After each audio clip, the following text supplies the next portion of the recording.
Yeah, Long Distance Pizza Party Podcast. Remember, pizza's full of topics. Topics.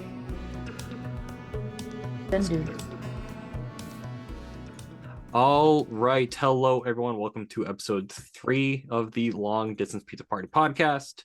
I am Nathan. Below me, we have Crad, who may not be here the whole time. We have Sketchbird, and we have Strange to Society.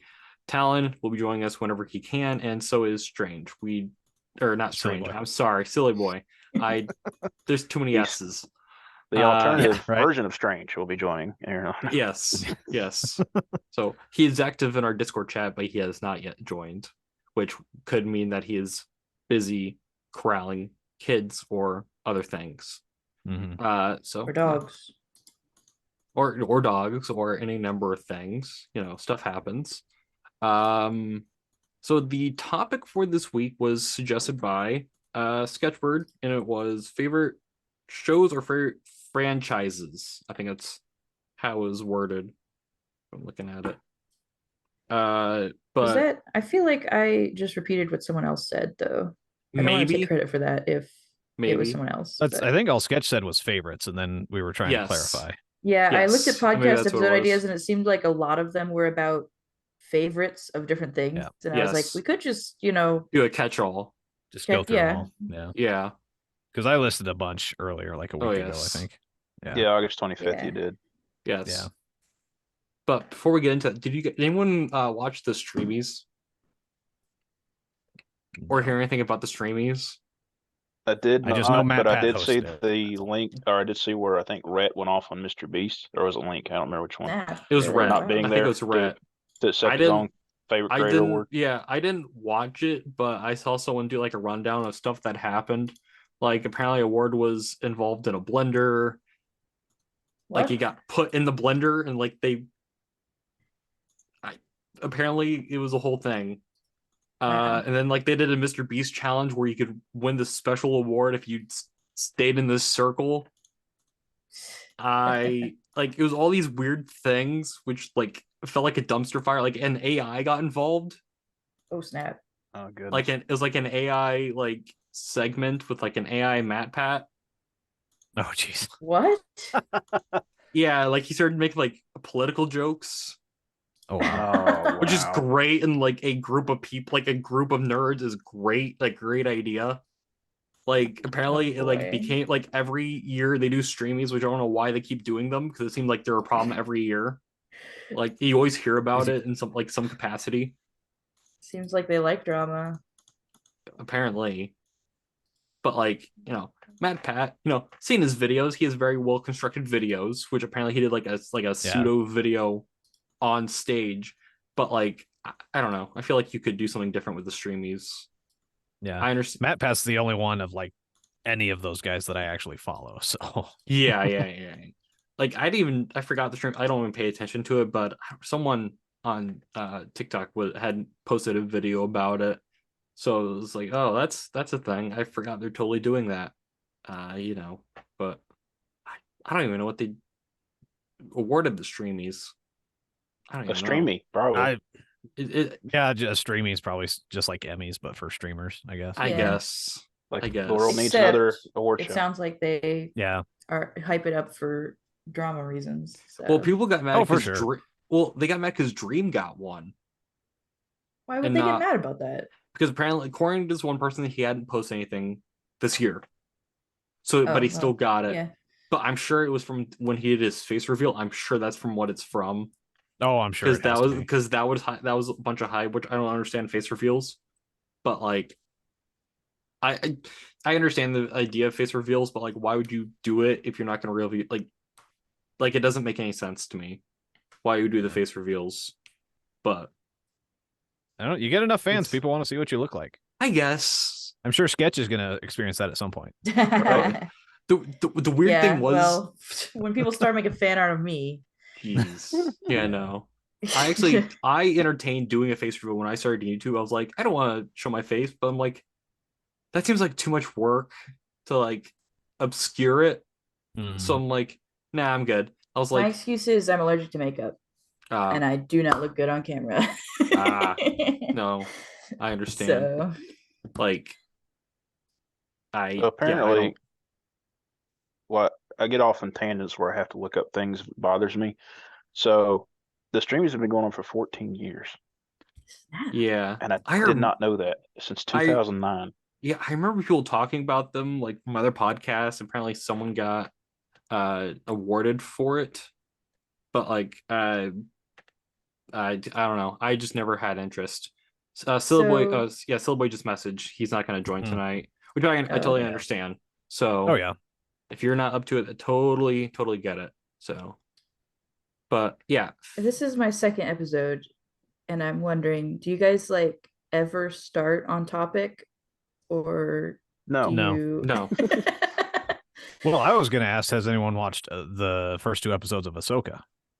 No, I don't have Disney Plus anymore, so no. I want to, but I started watching the One Piece live action series. Oh yeah, it's not that bad. For those who are getting mad, I haven't watched One Piece at all. So I went in like a fresh mind watching it. So if you're like a more hardcore fan, I get why you're upset at it, because they changed some stuff, it seems like, from what I've heard from people. But like when you go adaptation to adaptation, you're always going to pull something in or out and like change stuff to fit it, I guess. Like it's not bad. I mean, I have complaints, but it's not bad. I just have to ask why is my big question. I haven't watched it, but I watched the like first season or 2 of One Piece, which is okay. It's good, but you know.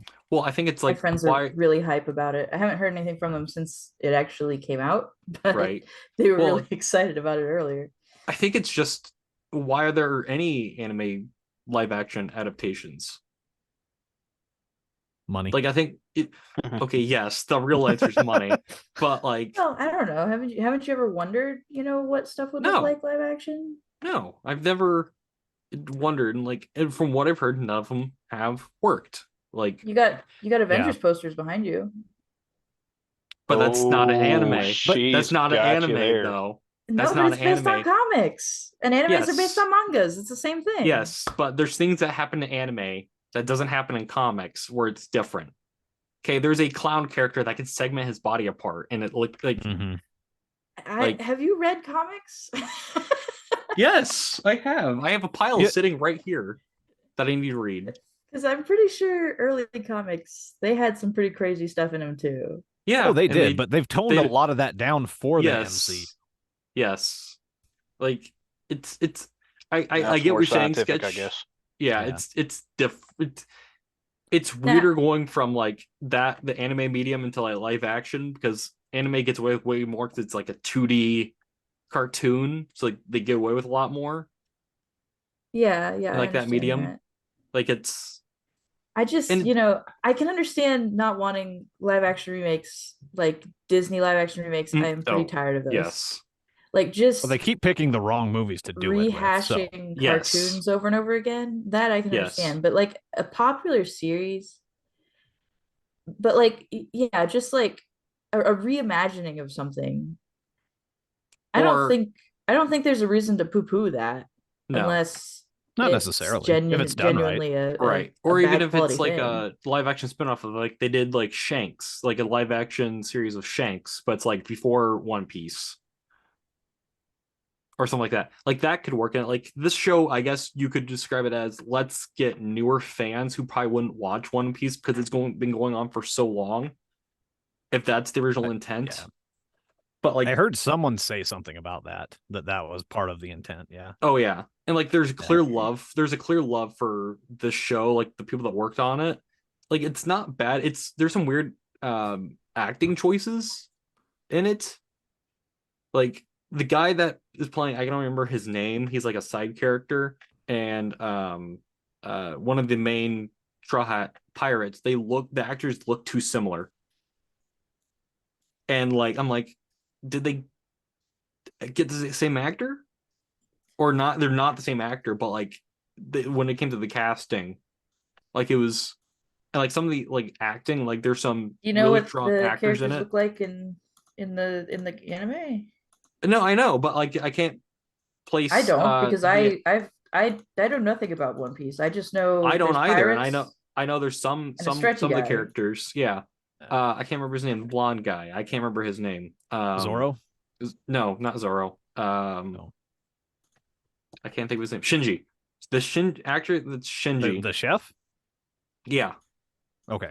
The actor that's Shinji, and there's a side character you meet that's like well, they kind of meant to be an opponent for Zoro, but he's also like a side character for like the Marines. Like they look too similar. Hmm. And they're one because they're both blonde. It doesn't help. Like okay, but what about our favorite shows? yes, Let's not complain about new stuff we don't like. Let's talk about our favorites. Yes.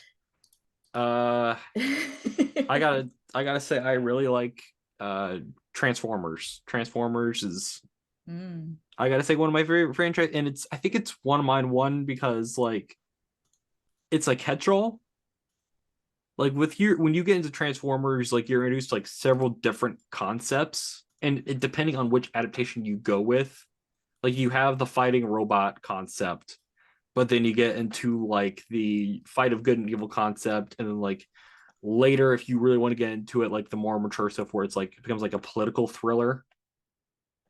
Like Trent and like I don't know, maybe it's just like fighting robots, like a fire truck turns into a robot, or like a T-Rex is a robot.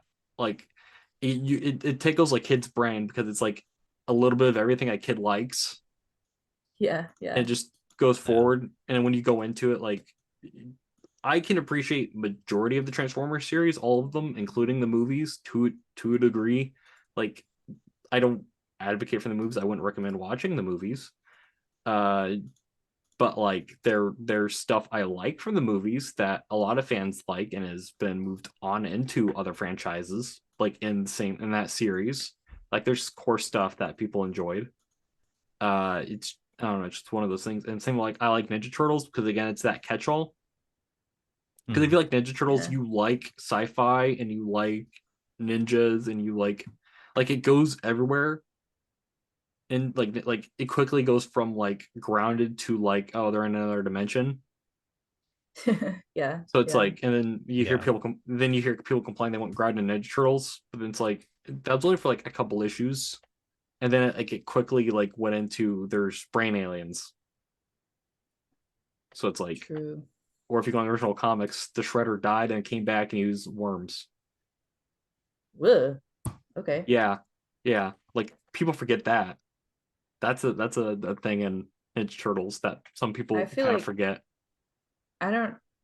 Are you talking about the original comic? The original comics. So the Shredder died. I feel like it's kind of the series has like departed from the original comic a lot. Yes, very much. Well, originally they were assassins. That's what they were trained as. Or adults, and then, like originally. Yes. Well, then they had the cartoon, and that's what everyone knew. And then like sometimes you get like the in between where it's both. And like the movie did that. That first movie did that, and then it leaned more towards one than the other in the later movies. And then like now we're at this weird point. Like the last movie is kind of like this weird. It's more of the 80s, but contemporary. Like that, the newer movie, like it feels like high school 80s movie. Which one are we talking about? The new too one. Many iterations of. Yes, there is. Mutant Mayhem. Yeah. Okay, like I haven't seen it yet, so. Yeah, it's legit like an 80s high school movie. Nice. It's I great. have heard that it's one of the first movies to actually cast. Well, it's like the first version of Teenage Mutant Ninja Turtles to actually have teenagers playing the Teenage Mutant Ninja Turtles. Yeah, because they're actually like the young teenagers. Whereas before it felt like they were more like if they were teenagers, they were like 18, 19, right? The older stuff. They were. But this one, they feels like they're like 13, 14. Which I don't know if the actors are, because the actor that's Leo is Gumball.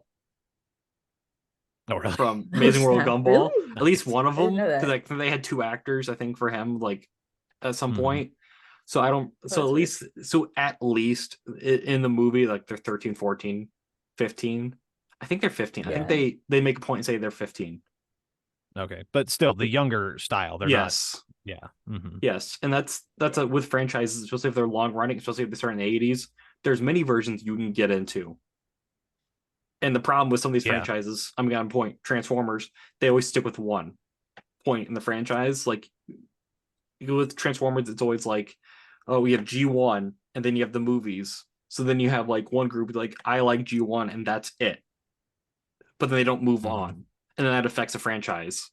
Like because you're stuck at a singular point and you don't move on and try new things. And then when you try the new things, they get mad. So it's like, you want to hear something weird about Transformers? Okay.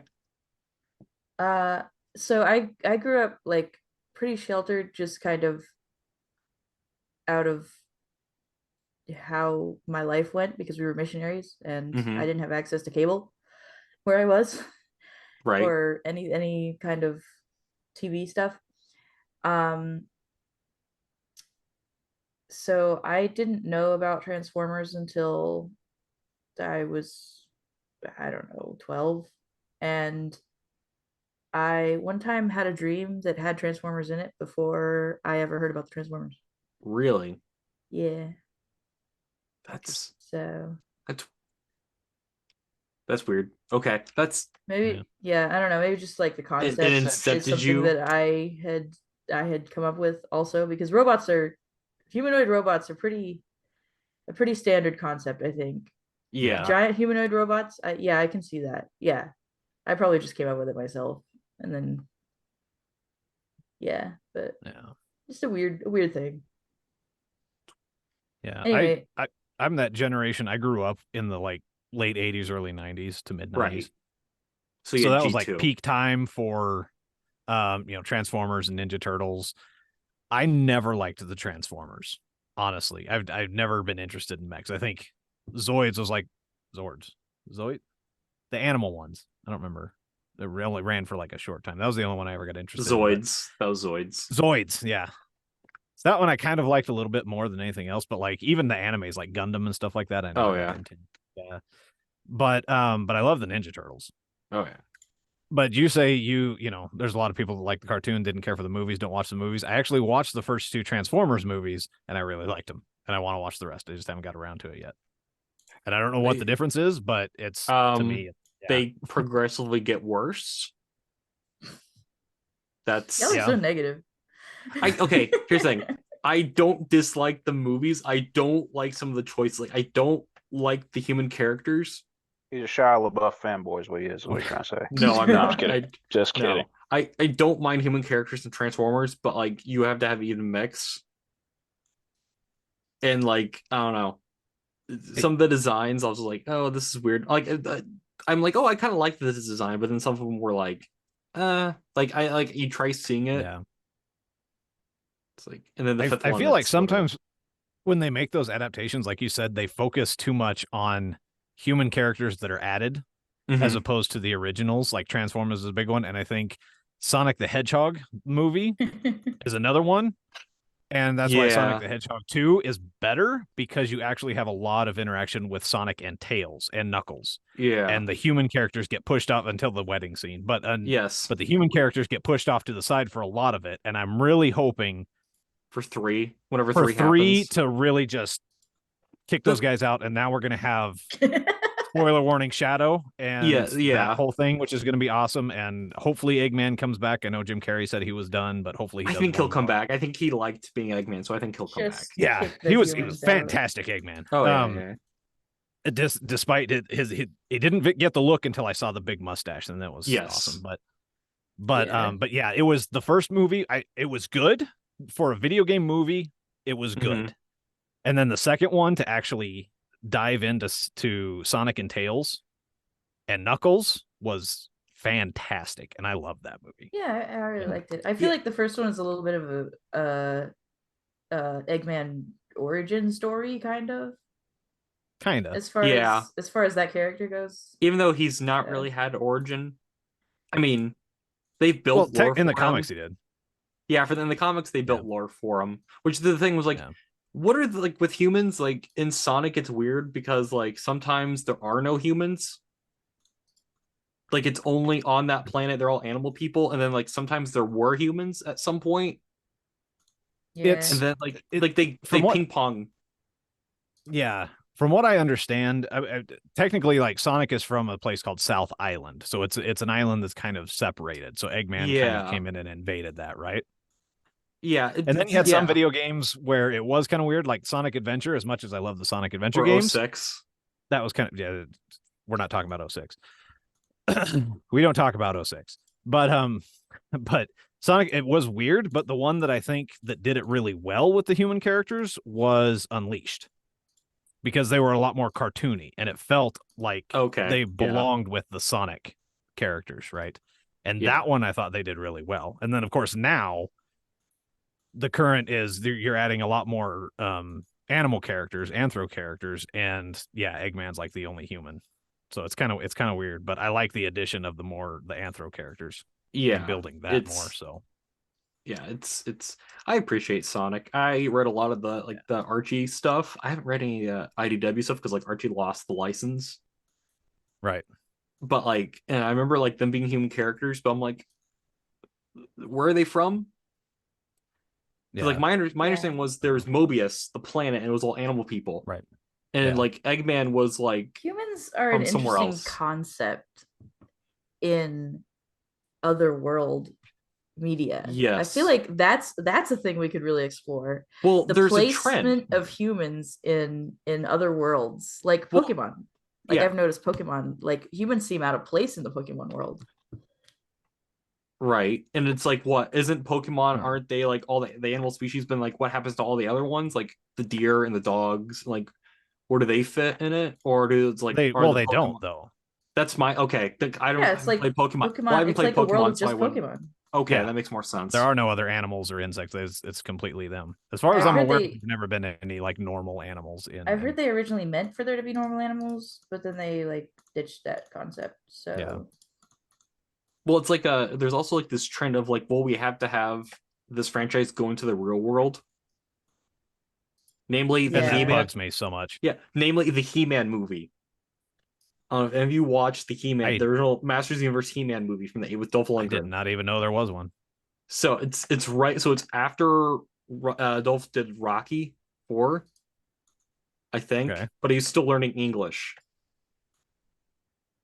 So then he's playing He-Man. You know, so like it's weird, and like there's Eternia, but it's not proper Eternia because they didn't have the full budget. Okay. So it's like He-Man meets Star Wars. And then he goes to the real world, and then like it's got Courtney Cox in it, pre-Friends. Oh wow! So it's like, it's a strange movie, and then like it seemed like there's a subplot where he liked her, but she already had a boyfriend. And then they go back, and then like it's a weird movie. It is. Sounds like it. And like Skeletor is like probably the best part of it, and like he just has white makeup, like it's not like a skull face. So they don't give him like a skull mask. Or be like, that's his, or like do it cheaply. It would have been his war mask. He takes it off and it's like a regular dude under it. Like, it's a strange movie. And I'm waiting for the day for them to go, like, we're going to do a sequel and it's Old Man He-Man. Or like Old Man Adam, but like Conan style. But like, I doubt they're going to do that. Apparently there's a He-Man movie coming out, but may or may not have been canceled. So. Because they're also going to do they were going to do a Flash Gordon movie, and that got canceled. Netflix canceled I'm like that. Only just now getting into Sonic. I watched Sonic Prime, and I thought that was great. I haven't watched it yet. I know it's out, and I've seen me with clips. All this older stuff. Honestly, no, you're good. I don't know what you're talking about. I've never seen He-Man. Yeah. I watched He-Man as a kid. It was like my favorite thing when I was a little kid, and then it kind of moved on. And then then Cartoon Network redid He-Man for a little while. 20XX, yeah. There's 20X. Well, there's the New Adventures of He-Man, and then there's 20XX, and then there's the Kevin Smith one, which some people like, some people hate. I'm in the road. Cartoon Network. You said Cartoon Network, right? I'm not. Yeah. Samurai Jack. I like that. Oh. Fantastic show. What do you guys think about the last season? And I watched through the whole thing, and I was like, "Wow, this is really cool." The last season, I was so glad that it had a conclusion, but I was also like, they took this a little far. Like, wow. Yeah, I haven't seen the last season, so it was taken over by Adult I just haven't Swim. got around to it. Yeah, the Adult Swim took it over and made it, grittier and stuff. And I was like, I don't mind making it more mature, but do you have to make it grimdark? Yeah. Well, it's a lot of franchise reboots where it's like it's connected to an older series, but like let's A, make fun of it, B, make it like grimdark, or like C, totally disregard everything from the previous series. Like the He-Man show does that. All the character development's gone. Yeah, the He-Man show does that, the recent one, because like they say it's a continuation of the original series. Like they make that like it's adamant that it's a continuation. But like Prince Adam looks totally different. Like he's scrawny. Like they keep making jokes that he's scrawny, even though if you watch the original He-Man show, he's not. Like he is a buff guy wearing a shirt, and anyone should be able to tell that he's He-Man. I always thought like that Tila knew, but in this, like, she gets really mad that he never told her, and it's a constant thing. But then, like, on the other hand, like part of it, like they do interesting stuff, like they introduce like characters to take up other roles. Like at the end, Man at Arms retires, so there's a new Man at Arms, and she's a fun character. And it's like there's weird things in it. Like they recast Skeletor. It's not Alan Oppenheimer, who's in the show. Like he's doing voices. It's someone else. It's Mark Hamill, just being Joker. Love Skeletor memes. Yeah. But it's just him being Joker. My contact with but it's just him being Joker. He doesn't do anything new with it. Like they don't explain it over age. He just becomes like he starts sounding like that. Like it's not just Mark Hamill. Like it or like anything. Like there's no explanation. He's just there. Like it's strange. But speaking of franchise, then with Mark Hamill, apparently there's a new Batman show that's supposed to be happening potentially. More Batman. But it's cartoon, but it's supposed to be in the same vein of the animated series. But with the DC upheaval, apparently it's going to be on Amazon. Oh boy! Like it's not going to be on HBO like it was originally planned. But nothing, like it's been like 4 years since anything's come out about. Like they showed one promo thing, and it seemed like it was supposed to be earlier Batman, but like possibly in the same universe as the animated series, which to me didn't make any sense. Because like I think animated series like make it the context like he's been Batman for a bit. And then like Batman for a bit. Okay. Well, it's like he had been maybe Batman for like a couple, like this is like year like 5 for him. Like he has been Batman, and then because they never make it seem like when Joker shows up like that he's met the Joker for the first, they don't make it seem like met the Joker for the first time. Because I think the first episode's a Christmas episode with the Joker, so it's like they have history. But like I don't know about if that's gonna happen. But like, and the great thing about again franchises that go on forever, there's always like new interpretations of these characters. Like he got the animated series, Batman original animated series, which is like steeped in one time period. Like for some reason it's like the 50s, but like they still have computers. Like they have like analog computers. Like it's a strange show. And then you get like the Batman show from the 2000s, which is again very 2000s, and like this grim world, which that was actually supposed to be this like high school show. It's what if Batman was in high school? Like that was the original conceit of the show. Snap. Man, like, that is like Spider-Man these days. Yeah. They had concept art. Miles Morales. Yeah, well, they had concept art of like Killer Croc and Bane were the football jocks. Oh my goodness. Like this is a high school AU. It sounds like it was like Gotham AU. It was like Gotham University or something like that. That's what it was called. And they're like, oh, that is. Didn't they do that with all the females? Yes. The DC universe. What was that one called? I never watched it. DC Superhero Girls or whatever. Yeah, and they were all in like high school together or something. Yeah. Weird. I mean, it's for someone. Yeah, I guess. Like it's to sell toys, is what it is. It's the funny thing is I never saw toys. A few of those, and I didn't mind them. Like they're an interesting twist, but they're not. They're for a certain demographic that's clearly not our demographic, but I'm sure there's some adults that like it. Okay. I'm sure. Which gets me that's a little weird, a little creepy that like you got these adults liking kid friend like. I mean, it sounds a little weird, but like liking like meant for younger kid franchises. At least it ain't My Little Pony. Yeah. So what's I'll go there. Hey. Now I'll go there. Friendship is Magic was a great series. That's all I'm just gonna say. All right, confirmed. Yeah, Strange is a brony. I am a brony. I am. It was a good show. I don't feel that way for the new series, but Friendship is Magic was a good one. Just because something was created for a certain demographic doesn't mean it has to exclude other demographics. True. Yeah. And I also watched Bluey, so there you go. Yeah, like that's a fantastic show. I really like kids stuff, and you know, I get tired of people acting like it's weird. Like there's nothing. I don't have any ulterior motives in it. I like wholesome stuff. I think people can take it to a certain degree, though. And they can, you for know, sure. like, They can, yeah. And it's stuff that's made for me is a lot of times full of junk that I don't want to see. Yeah, I agree with that. Facts. Well, now you got the opposite. You got the opposite. Like I'm gonna bring back Transformers because I'm a Transformers fan, so it happens. But the recent Transformers show I haven't watched. I didn't know because there was a recent Transformers show. Well, it's a Paramount Plus exclusive show, I think. But there's I think in the first couple episodes they make a point. One of the characters, they're like, I don't know if I'm male or female, so therefore I'm they. Oh. And it's like a big point of the show. And I'm Is like, it a robot? Yes. Oh yeah, I think I remember seeing something about this briefly. Yeah. Robots don't have gender. They do now. It's the way they pushed it, where like the kid was telling this,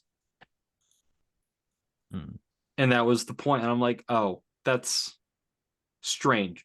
And it's not something that's new. The Transformers have been doing that in the comics, but like in that context, like in the comics, there were never many female Transformers. And even there aren't very many female Transformers. Like some writer tried making an explanation because whenever they try introducing women Transformers, it's weird and creepy. Like there is a issue where Optimus introduces to a group of people RC in the comics. One of the first female Transformers for the movie. You know, they had introduced a couple before that. It's like, yeah, we made her to appease the females that keep bothering us. And I'm like, no, that's weird. That's strange.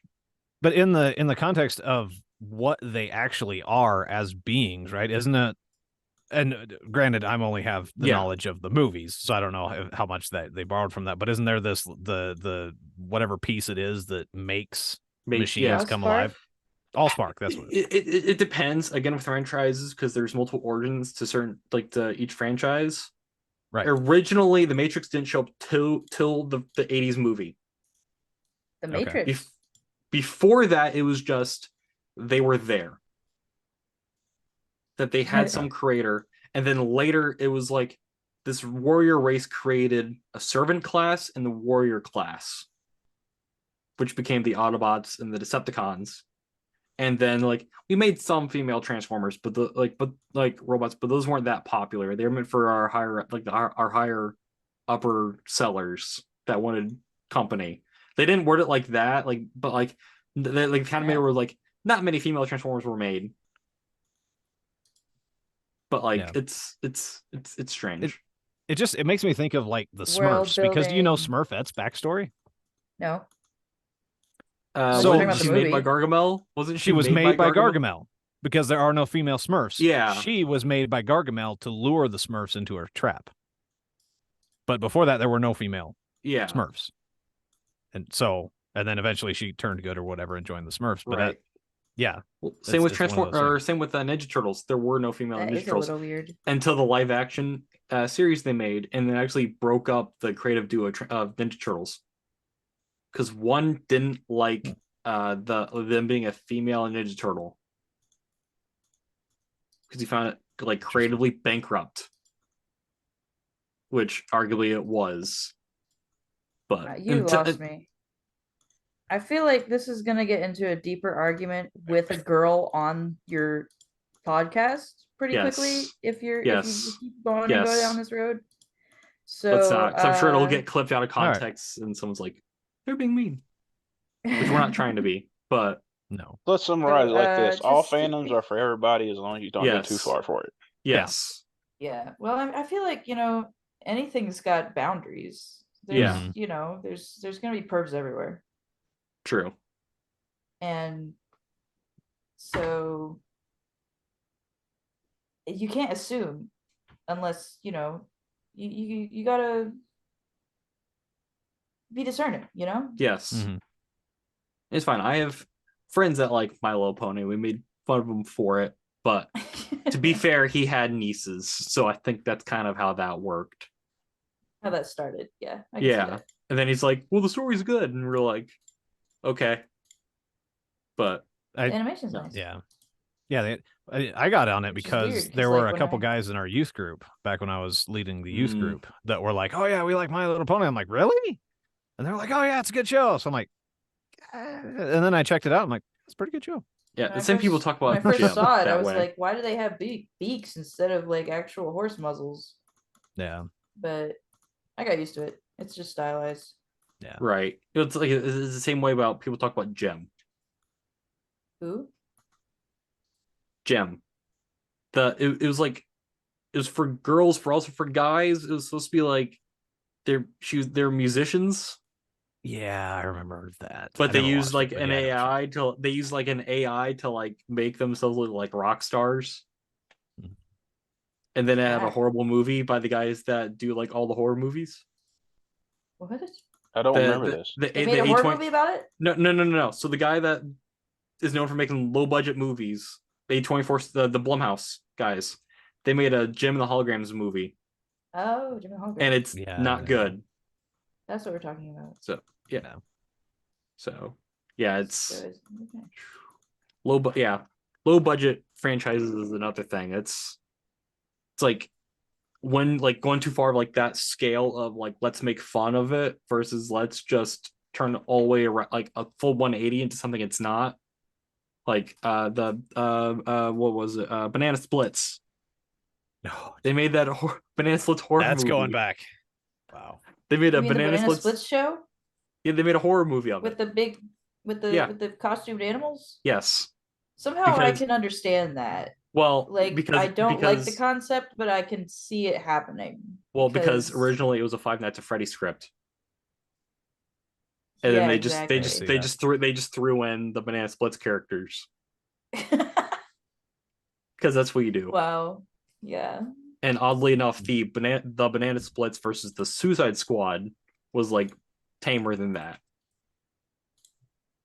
Wow, these are things I've never heard of. This is because that's movies?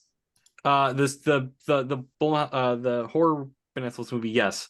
The Banana Splits versus Suicide Squad was a comic like one shot they made because DC was like, hey, we kind of own the Hanna-Barbera characters. What if we do crossovers? Nice. They did Batman Elmer Fudd, which is actually really good. It's a one-shot story. It's really good. They did a Marvin the Martian and Martian Manhunter. Snap. Wow. So it's like some obvious ones. It's like that or like they did a couple of them. There've been multiple Scooby-Doo Batman crossovers. I was gonna say like Scooby-Doo. Oh yeah, there's been many. Oh, they did. Scooby-Doo that was like Adam everything. West Batman. Yeah, it was like the Adam West cartoon series they did after the original show ended. But it was like, yeah. And there's like the Harlem Globetrotters. Oh yeah, that was a big one. Yeah. Like, and then they still do Batman Scooby-Doo crossovers. Like there's like comic book series they've been doing where it's that. And like, yeah, Scooby-Doo is one of those things where like for a while it was just crossovers, and it seemed like it was like this dark period for Scooby-Doo. It was because it was his own. Was it the new Scooby-Doo or because it was like its own series? And it was kind of like Batman Brave and the Bold, where there was a different superhero that was with him the whole time, right? Yeah, and that was the first time I ever saw Blue Beetle. So Hey, I love Blue Beetle. Can't wait to see that movie. I generally don't go to theaters. I just wait until it comes out. Right. So. Yeah. It's not a bad movie. The problem with Blue Beetle, it feels like they've been sitting on the script. Like it feels like I don't know what that means. Like it feels like it's a script from 2008. Oh, not in a bad way, but it just like to me it's like because like I'm leaning on my friend, we're watching, I'm like, this feels like Iron Man, but also because there are the comparisons, like this character is this character. Like it takes a lot of cues from Iron Man, like down to the villain has to be the opposite of me, like of the main character, right? Which is like this franchise trend where like you have to have give me spoilers. evil opposite. It's in the trailer. It's in the trailer. Yeah. Oh, yeah. Okay. It's in the trailer. I don't want to spoil, but like, yeah, most of the superhero movies, the very first one is you're fighting your opposite, and even Iron Man, even the second one. Well, that's a lot of his villains, to be fair. Yeah, but like the Hulk had the Abomination. Yeah, you know, isn't that more like a foil than an opposite? I don't know. Depends on how you write it. Yeah, some see it as there isn't a lot to Abomination. Yeah, he's kind of the other Hulk in a sea of other Hulks. Well, in a sea of other Hulks, like there's Red Hulk, there's a Blue Hulk, there's a Gray Hulk, like there's many Hulks. Like there are many Flashes. That like it's that's something I've noticed in like comic stuff too. They keep making characters that are like different versions of the same character. Yes. Well, it becomes there's only a problem. one Spider-Man. He doesn't have a team. There's just this one guy, and then I was like, wait, actually, there's a whole bunch of different different versions of Spider-Man. Well, it started with Spider-Verse, and then they were like, well, there's Miles, and he's in the main universe now when he wasn't, and then he is. And like they kept going. Where it's like because Marvel has this balancing problem with Spider-Man where it's like all the kids love Spider-Man. Is the kid appeal character, so he can never grow up. Yeah. And that's been a problem with him since the 90s. Like he was married to Mary Jane and then wasn't because he made a deal with the devil, and it's stupid. Oh my goodness. What? Like the writer couldn't tell a writer story. I feel like comics, I've never been into comics because I feel like they get too convoluted. It's cyclical. Like as soon as you make a change, it goes back. You have to keep rehashing the same stuff. Oh yeah. Over and over again, and you have to make it more and more complex. And you have to build off the world, and it just gets so well. And it's not one writer. Yeah. One Piece. I think people like One Piece because it's one writer, and he has been doing it forever. Well, actually, I don't know anything about mangas. I shouldn't talk about mangas because I don't know anything. With a lot of mangas, I mean, I don't know a lot about it, but it's always generally one writer. And there might be guest writers, but it's usually just one writer. So it's one. Yeah, and I feel like I prefer that kind of media when it's just one person that's directing. That's the creative direction behind the whole project. Yeah, that's when it has people, an arc that finishes. That's what I like. Right. Well, when people ask me what comic should I read, I'm like, I'm not going to recommend them. Like, yeah, read this arc of a comic. I'm going to recommend like a mini series or like a self-contained story, because like it gets like convoluted. Like going with Spider-Man, like he has through so many weird like convoluted stories. Like it's so frustrating, and I'm like, go read Spider-Man life story where it's like they tell Spider-Man from like 1963 to 2023. Wow. Like he starts and then ends, and like each issue is a decade. Interesting. And they explain that like this happened in the time jump, and like it's everything like a piece from Spider-Man's history, but like we'll like flip it a little bit to like tie it in together like a through line. Like it's stuff that did happen in Spider-Man's history. Like it answers the weird stuff like the clone stuff, which every Spider-Man writer likes doing. Spider-Man clones. No. Yeah, because they have hubris because the first one worked so well.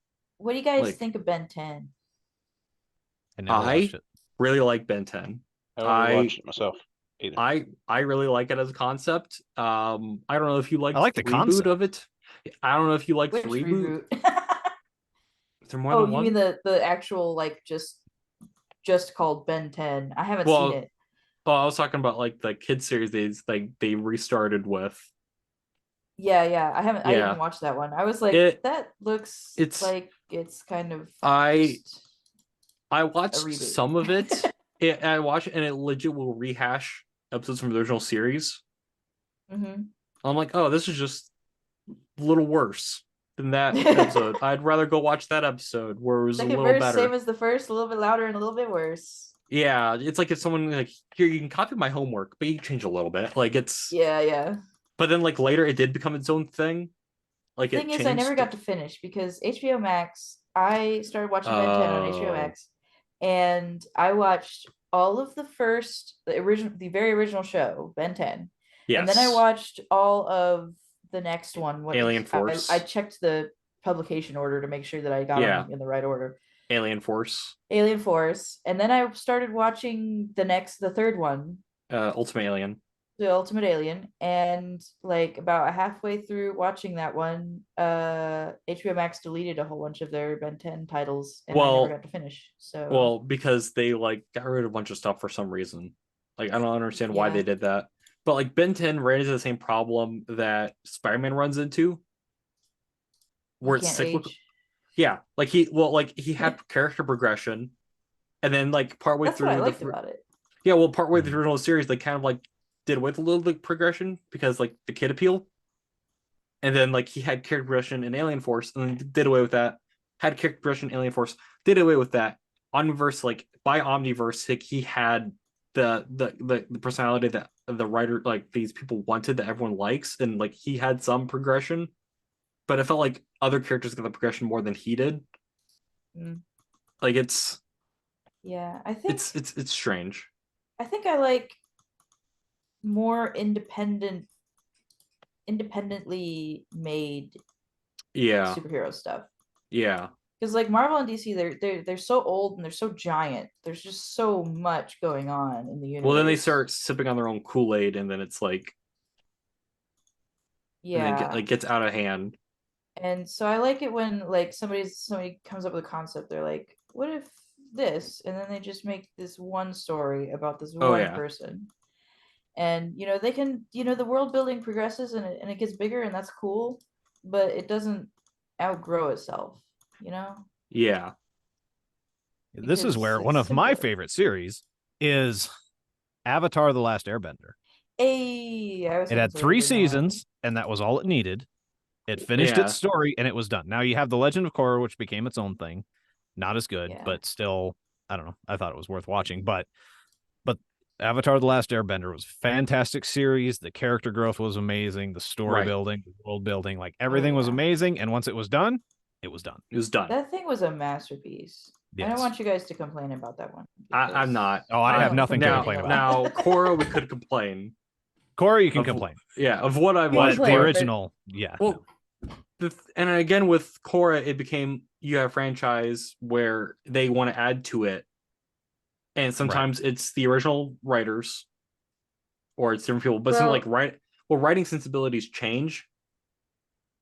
And if there's like a large gap in between, which I don't think there was a large gap between Korra and Avatar, was there? What do you mean? Like in universe, or when it came to writing, like when they ended Avatar or Last Airbender into Korra, I don't think there was a big. In production time or in universe? Production time. Production time. I don't remember, honestly. I want to say there was at least a couple years, but I could be wrong on that. I haven't seen Korra. I've debated whether I should watch it because everybody says the same thing. It's not as good as Avatar, but it's still worth watching. Right. And I'm like, do I want to ruin the perfect image of Avatar in my mind by watching something that's like related but less good? And currently I don't have the opportunity to watch it anyway, so it's a moot point. What I'll say about Legend of Korra is at the very first, you're gonna see like, oh, okay, this is the new Sokka, or this is the new Katara, or and at first it's kind of like that. This is the new Zuko, but eventually they do build those characters more and introduce people that are not just a replacement for the old character. So I like that. Yeah. But it's still, they go into more deep concepts, I think, than what's really needed for that type of show. Interesting. And so it takes away from I think the character of Korra herself. Interesting. because she's struggling with stuff that's just too deep for a show like that. Because I mean, dealing with war, that's one thing. Like in Avatar: The Last Airbender, and the 12-year-old having to deal with this whole war stuff, like that's tough in and of itself. But the stuff that Korra gets put through is a little much, I think, for the target. Yeah, then I probably wouldn't like it, honestly, because I don't like stuff like really heavy and like just emotion, like too much emotion. That's why I don't like a lot of anime. Like I have seen exactly one serial anime show based on a manga that I liked, and it was Way of the House Husband on Netflix. Okay. Yeah, because Netflix likes doing those. But honestly, every other anime I've tried, I just feel like the emotional burden is too much. If there's not another problem with it, there's a lot of problems with a lot of animes. But but honestly, it seems like they twist the knife more than Western media, just generally.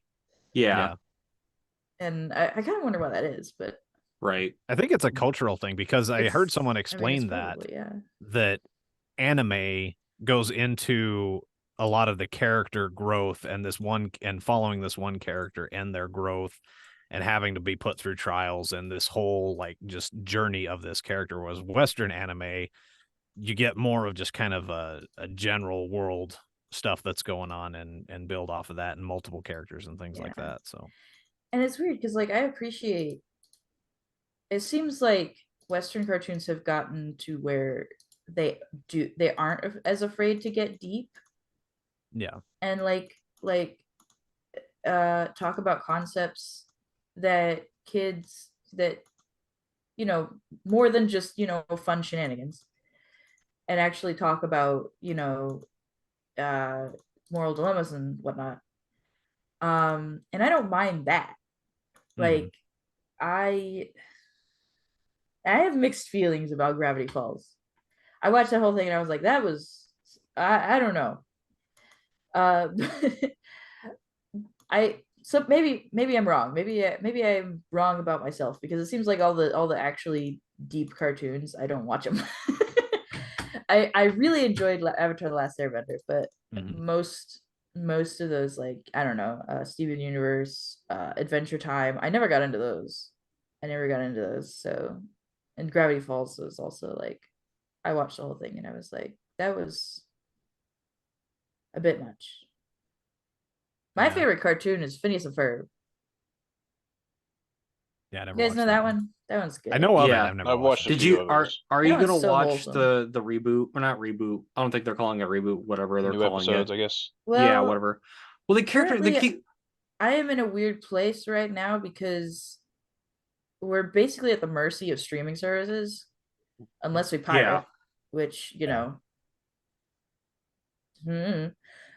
like, but I don't have cable. That's all I do is streaming. So but we can't.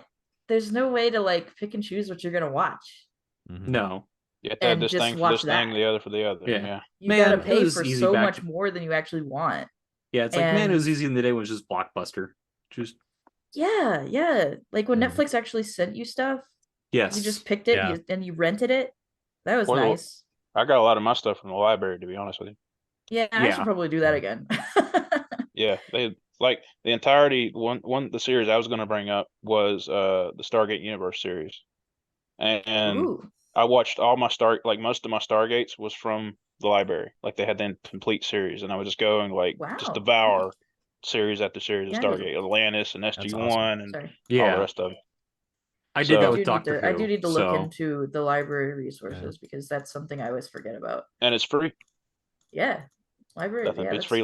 Library is probably the best thing the government's done ever. Anyway. I'll give you that. But yeah, about the Phineas and Ferb episodes, I am like cautiously optimistic about them, but I currently do not have Disney Plus and no way to watch them. I could, eventually find them on YouTube like I did with the seasons that weren't on Netflix before we had Disney Plus. Maybe if I decide I want to see them, but yeah. Well, it's getting weird now because like you have these different companies that are snatching up the IPs, and it's like they're driving force. Like Apple has the Snoopy license. Ugh. Very random. I don't like that. Yeah, I don't understand why they just picked the Snoopy license and just that. I don't understand that. Just that? But, I'm sure they have other things. Well, I think they do, but it was like they're driving for, like their things that they're promoting was Snoopy. Interesting. And they have other stuff, but Snoopy's like classic. Yeah, but I don't want to get Snoopy, I don't want to get an Apple subscription. To watch it. Like they got Disney Plus. Why they promote it though. Like and then you have Disney Plus, which they're driving force is Star Wars and Marvel, and then like you have whatever Max is now, and their driving force was DC. Like they got DC, they got Cartoon Network. They got I kind of like their stuff. We have it, and I'm glad because I appreciate a lot of their stuff. The weird thing is now HBO is separating their content into two different platforms. Oof. You have Discovery, which is the lean back content. This is how they described it word for word. And then Max was their lean forward content. The HBO was meant for the men. Discovery is meant for the women. What? This is what the head of. Hey, that's very rude. This is what the head of Warner Brothers, the new head, described it as. Lean back and lean forward being what, euphemisms for feminine and masculine? Yes. Look at a doodle. Well, this guy is strange because he used to own CBS. And that makes him or ABC or one of them. Like that's all you got to say right there. Well, the rumor is that he bought or he got in charge of HBO to get that company. CBS, ABC, whichever one it was. That's that. Yeah, this guy's strange. Like his decisions. Like I don't have HBO. Like I don't see the reason my friend has it. And like when they were promoting the Snyder Cut, like a driving thing on HBO, it was like, we have the Snyder Cut. I'm like, but like I was like, oh, I have Disney Plus. To me, that's like more of like what I want. Like there's a bunch of stuff I want to watch on there. Like that makes sense for me to get. But why would I get HBO to watch one thing? Yeah, for real. But like I have Netflix as well, and that has a bunch of the DC stuff on there, but also a bunch of other stuff. I'm like, well, Netflix makes more sense. Maybe this is why HBO. Maybe this is why maybe franchises are a problem themselves because they just get traded around. They're becoming a problem because now every franchise wants cards. to do now every franchise wants to do a multiverse thing. And the thing is, like, I feel like I've gone, like, I don't watch stuff anymore. I go on YouTube. Yeah. And recently I've gotten into podcasts, like I didn't before, but I have now. And it's like, I feel like independent creators are going to be the next big thing. They're going to be where everybody's going to go because all this corporate nonsense is destroying the creativity of all our favorite franchises. You know, you just have to look at Disney to see that. Yeah. It's like, that's Snow most White of movie. The problems that you guys have been talking about with the franchises that you like have been just from corporate sticking its nose where it doesn't belong. Yeah, people have to let people be creative, instead of just looking at numbers. Create new things. And I think that's I've heard that's a thing that people really liked about Across the Spider-Verse, that they actually did give a lot more creative freedom to the people who are actually making it than is this, the norm right now for companies. Right. In fact, I heard have you guys all seen it? Am I gonna spoil anything? No, you're good. Okay. I haven't seen it, but it's fine. It's not a major spoiler, I don't think. The Lego Spider-Man sequence. Yes, they hired, like, they got some 14-year-old kid to do it, which I'm like, oh, that's his fun. Animation, and they got him to do one for them, and that's amazing. Like, hey, support independent creators. I mean, like, and I'm trying to be an independent creator, so definitely I'm just kind of patting myself on the back here a little bit. But... Yeah, and I've been arguing as like you have these big studios now. There's this strike where now they're getting a lot of the animation studios involved that are being overworked, and you can clearly tell that they're being overworked. There's certain projects that you let the smaller creators work on, and like something like, and just like the big studios work on one thing, and like have certain studios work on other things, but then you get the problem of they absorb too much, and then you have the same problem all over again. But it's like, when does a company have too much? I kind of, TikTok, all the videos on TikTok are tiny.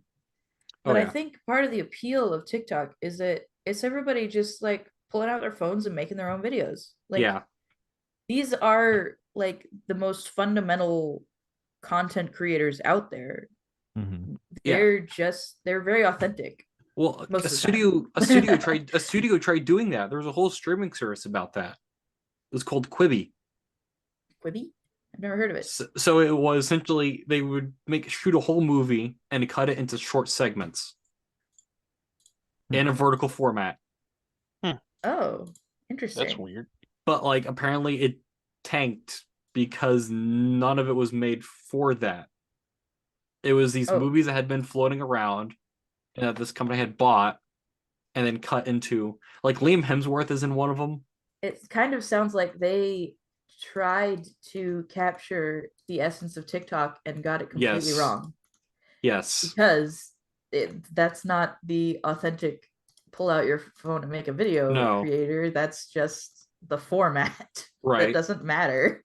And arguably you could say these studios should hire some like of these, like, grab a bunch of kids in a weird way. Grab these like teens. That's and, like, a problem they already have. No, I was kidding. True. But like these young adults off the streets that are, that are tech savvy and know the platform, instead of having like 50-year-olds trying to do this weird stuff on the internet, and it's odd. And like they are the ones promoting their product in a way. And so like, that's one reason that you see a bunch of the TikTok people now promoting so many products and Straw Hat, he's in the movie theaters. Like he has a segment before movies. Like, I don't know who that is, but so he's a guy that is like on TikTok, does like movie reviews, like movie content. Like he has a segment like in AMC theaters. Like they have weird segments that are kind of weird. Like whoever the actress they have for those, she's weird. Like I don't like any of her stuff when it comes to like the movies. Like she's strange, and she's been doing it for years at this point. But it's like he has a segment where it's like movie trivia before the movie. Like it's like in between the trailers and the movie. Like it's strange. But like some studios are just trying to do stuff like that, which in a way is like he is very authentic, like you were saying, or like he is very strange. Like, your ears perk up every time he says that. That's what I was thinking. He uses the word strange a lot.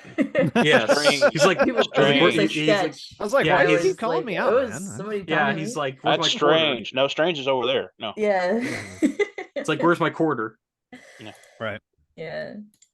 No. It's like when I think. Go ahead. No, you're good. Yeah. I think all of this corporation and the grab for money and just trying to do content or trying to be woke or anything like that, and they're losing sight of what it is. On the video game side of it, Sonic the Hedgehog, the Sonic team, one of their most well received games in recent times was Sonic Mania. He went there. He did. No, it was Sonic Mania. But Sonic Mania, they actually got outside creators. Music was done by just a Sonic fan. A lot of there was a lot of creation that was done by Sonic fans and not necessarily the original Sonic team.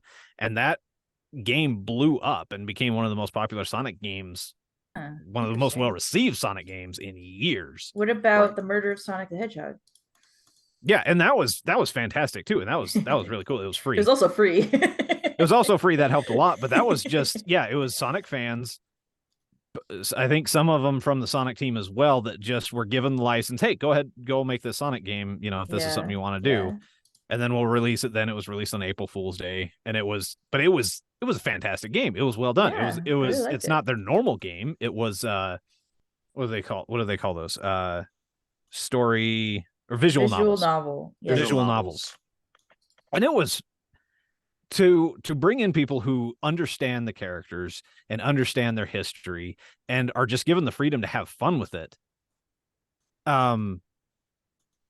You can get the fans to really appreciate that and see that. I can say that with Sonic Frontiers, the story in that one was actually done by the guy who writes for the IDW comics. Oh, and Ian so Flynn? he understands the characters and the story. Yeah. And was able to bring back what people appreciated about those characters and stop doing all the tropes and everything else, and actually made a compelling return to a lot of what people loved about those characters, right? Right. Yeah. So, I thought you were going to bring up Scott Pender. I thought you were going to bring up Scott Pender, or whatever his name was, the Sonic writer. I forget his name. Yeah. There's Ian Flynn. Well, there's Ian Flynn, and then there's the infamous one that they had to restart the Sonic universe because of him. Oh, yeah, I have heard of him. I haven't read the Sonic comics. I just know about this whole. Yeah. So this writer. I know it goes out there though. Oh yeah, so he created a bunch of Knuckle characters, like side characters, and like he wrote the Sonic comics for like a decent chunk of them, and he got in the really weird mythologies of it, and then like had in his contract at some point that if he left, he could take the characters. And then like it was like apparently no one caught it, and then he started making a side like a side novel, but it was just those characters he just renamed. And like it was strange, and then he left because of like some legal stuff, and then they just sat there and like, well, we can't use a majority of these characters now, and we've built stuff up with them, like characters people really liked. And then they're like, so that started this first Genesis wave, which is like essentially DC's Crisis, essentially. And they're like, everything's different, but we can't explain what happened to a lot of these characters. Like, they're just they are on another dimension and haven't been mentioned since. Yeah. Like it's a whole thing. If you want to look it up, Comic Drake made a whole video on it. Wow, that's insane. Explaining it. Like it's I read that and I was like, because I remember when that comic came out and I was like, oh, this is weird that they're getting rid of all these characters, and then they did the Genesis wave, or they did the second one because it started the Mega Man Sonic crossover that they did, and I was like, oh, this is strange.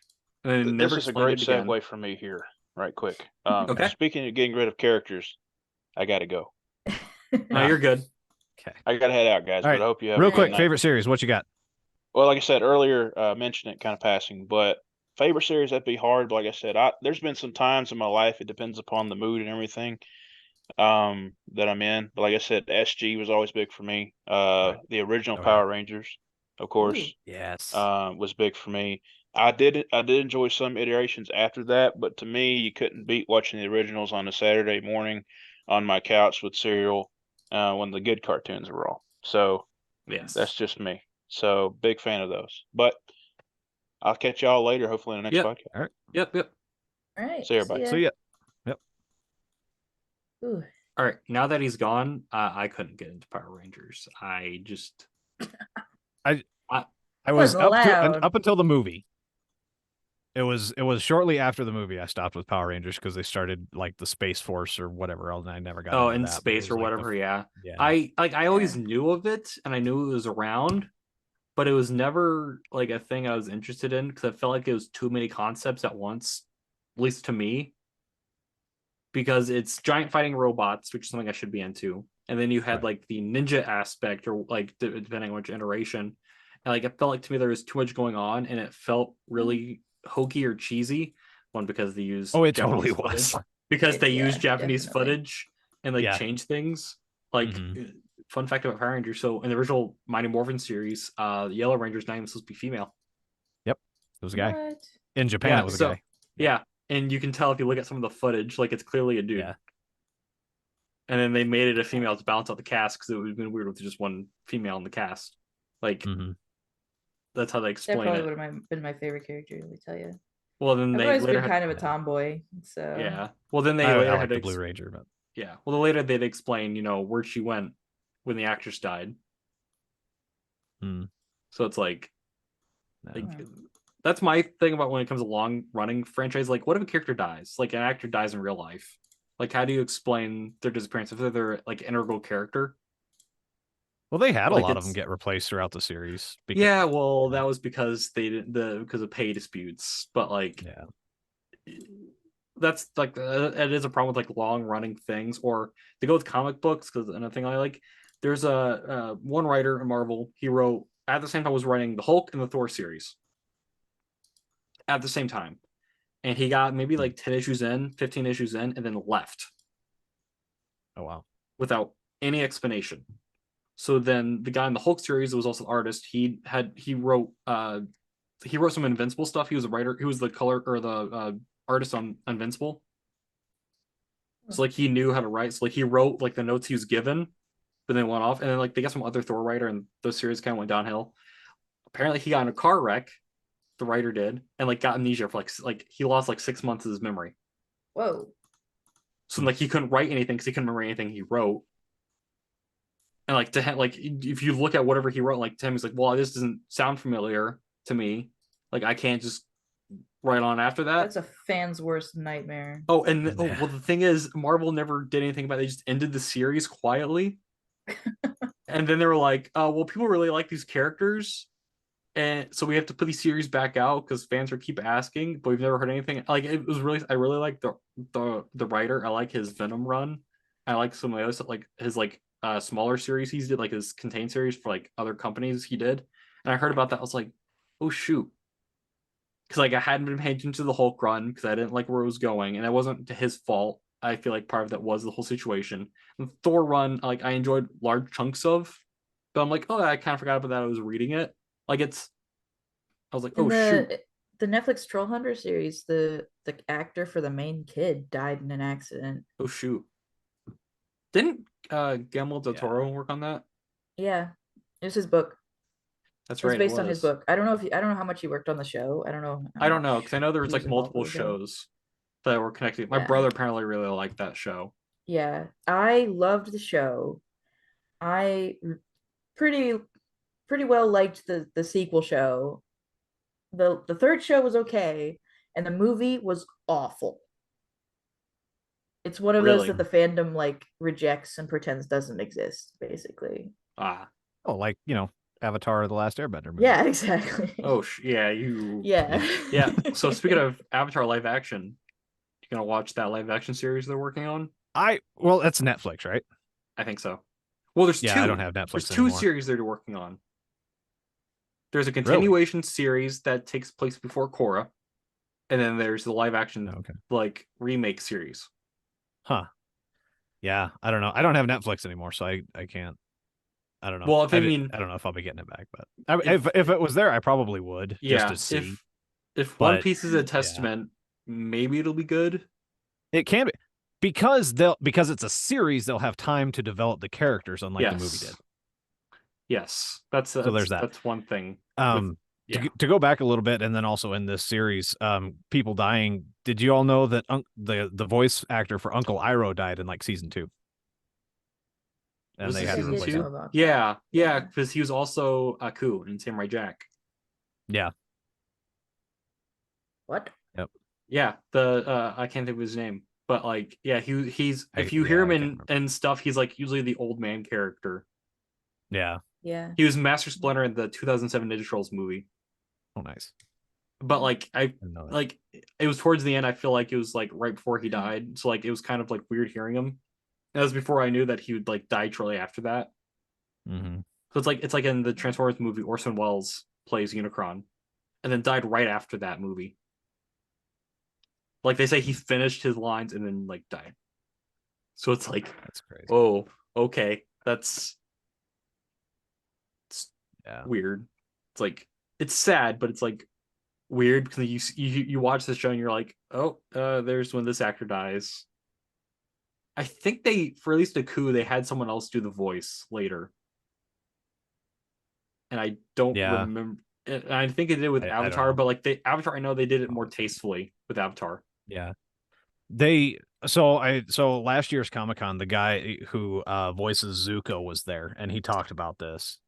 And he said that first off, the original voice actor for Uncle Iroh, he was actually close with, knew him in real life, and was like a real life mentor to him anyway. So to be able to work with him on that show was amazing. And then after he died, it like hit everybody on the show because he was, I can imagine, like, Uncle Iroh, like his character that he played was like him, like he was just that the mentor to like everybody and anything. So it was really hard. And then when he died, it was actually in the middle. They were that episode where Uncle Iroh was imprisoned, and didn't speak to Zuko. Like Zuko went to him and like tried to talk and do some reconciling, but then Iroh just gave him the silent treatment, right?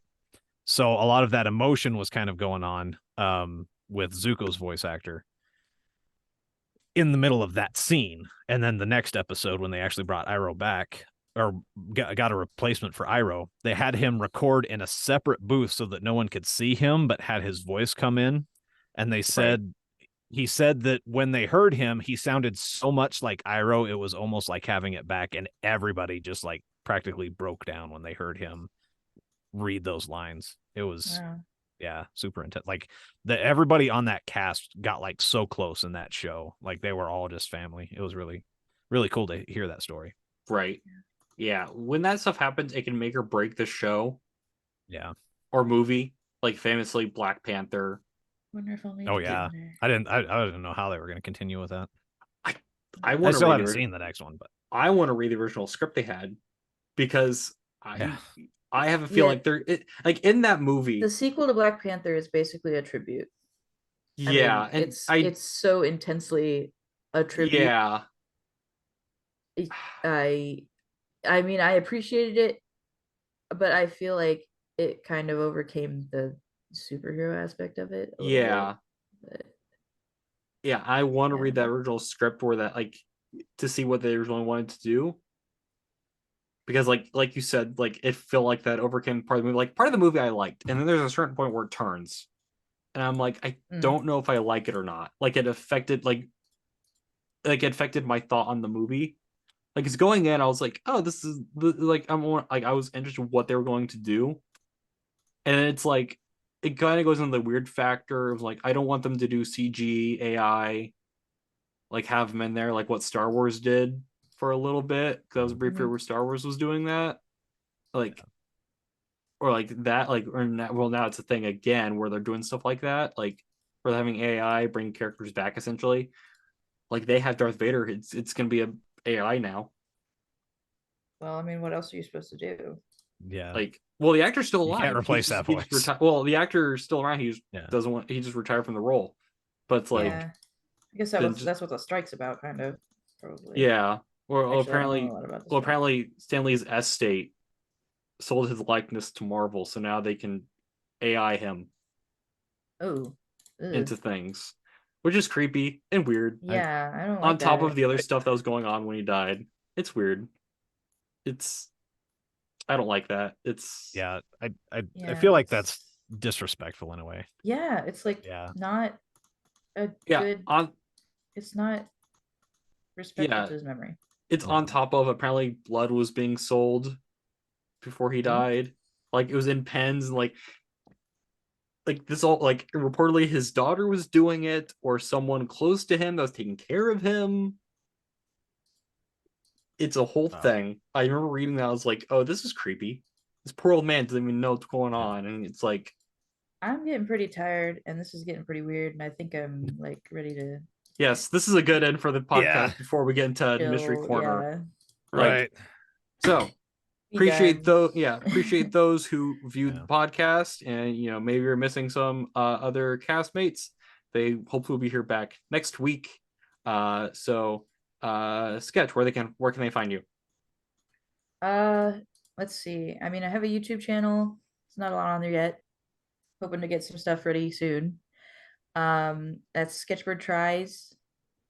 I also have Instagram where I post art sometimes. That's called mine is art and mine is fan art and sketches. Those two pages are mine. So yeah. Nice. You can find me at Strange to Society on Twitch or Strange Plays Games on YouTube. And we're actually starting Twitch. Twitch. Sorry, I'm Sketchbird on Twitch as well. I forgot about that. Yeah. And we're actually trying to get a group together. Sketch, myself, SillyBoy, and then another person from the Those Christian Geeks group called Huffle Snitch. And we're trying to get a streaming group together so that we'll all do a collab and do like a multiplayer game or something. I think we're going to try to start with like Pico Park, which might be interesting. We just got to get everybody's schedules together to record it. Interesting. I don't know how that's going to be with people I've never played with and haven't. That's the fun, Right? But I don't know. Well, we all played Minecraft together at one point. That's true. We did. True. Yeah. But you can find Crad. I don't think you can find him anywhere. He was here earlier. Not Sketchbird. Gosh darn it. SillyBoy. You can find places. I have all links down below. I gotta add sketches. You can find Talon. He's not here this week. He was possibly gonna join, but he's probably still at work. You can find my Geek Gallery art on Instagram. You can find me at FT_FastTalk Food Reviews on most social media platforms, mainly YouTube. A video you should check out this week, which I actually talked about last podcast that I ended up pushing out to next week because I ended up adding stuff to the script, is Dash Pass worth it? Because I found more information, so I waited for that video to be finished. So, you can also find the podcast on Instagram and on YouTube at Long Distance Pizza Party. It is a couple other places that I'm just testing, like Clapper. I hate the format, so we're probably not going to use that. It's a horrible app. It's like diet TikTok, but worse somehow. So wow, that does sound terrible. It's horrible. But hope you guys enjoyed this video. Next week we should have That Christian Geek. I was talking to him earlier. He said he should be free next time. He said he should be free next time we meet. Awesome. I told him let me know if anything changes, because I'm sure he's got stuff going on. Didn't he change his name on TikTok? Did he? I don't know if did he change his name somewhere? I haven't noticed that, but he might have. I think he's just Jacob Aria now. Well, I think that's his name that shows, but I think the username's still. Is it? Okay. Well, I might be wrong. I'll have to check that. I thought he rebranded. Well, anyway. Who knows? But anyway, guys, have a good rest of your night. And we need a tagline because I can't think of anything. So take care. Make up about pizza. Yes. Something like that. Another slice of those cool guys. Well, check out Pizza Party Pod on Instagram and Those Christian Geeks on Instagram for more fun content.